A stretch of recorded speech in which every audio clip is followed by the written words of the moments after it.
I used to think being invisible was safer. You can't disappoint people who never notice you, right? I'd walk into rooms like a ghost, there but not really seen. My classmates would laugh, my coworkers would chat, and I'd just smile from the corner pretending I was fine.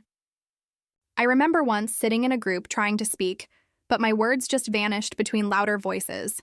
It's strange how silence can scream.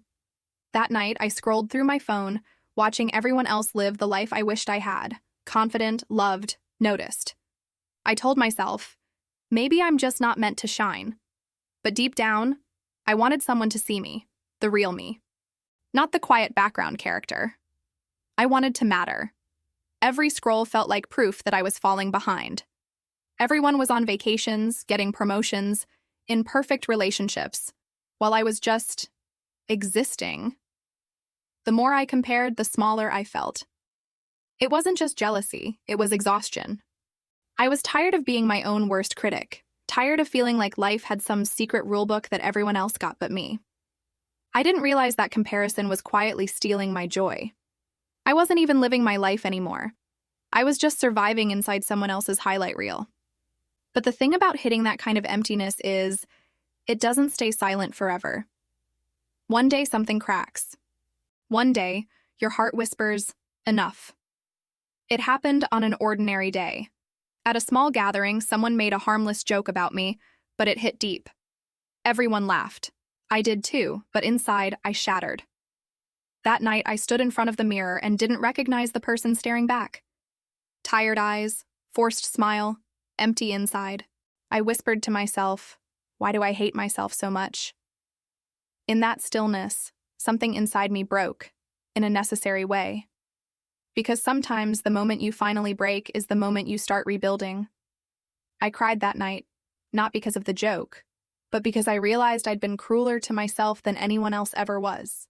And somewhere between those tears, a tiny thought appeared. What if I could learn to be my own friend? The next morning, I went for a walk. The world looked the same, but I noticed things I hadn't before.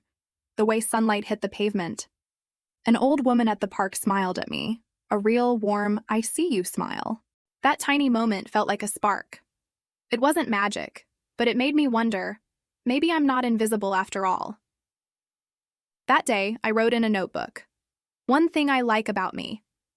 I stared at the blank page, and then I wrote, I care about people. It wasn't much, but it was a start. Liking myself felt unnatural at first. I made a deal with myself. You don't have to love yourself today, just don't hate yourself. Slowly, my perception shifted. I started standing taller, smiling more, and saying no to things that drained me. One night, I realized I'd stopped waiting for someone else to validate me. I was becoming my own approval. A few months later, I was in a similar situation, a group, loud voices, laughter. But this time, I didn't fade away. I just sat there, calm and present. Someone made a sarcastic comment, the kind that would have destroyed me before. But I just smiled, not out of pride, but out of peace. That's when it hit me. The world hadn't changed. I had.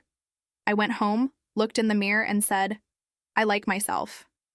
And for the first time, I meant it. If you're waiting for the world to love you before you love yourself, please stop. Start small. Compliment yourself. Be gentle with your flaws. The truth is, you've always been enough. You just forgot. The moment you start seeing yourself with kindness, the world will too. Thank you for watching. If this resonated with you, please consider subscribing for more stories.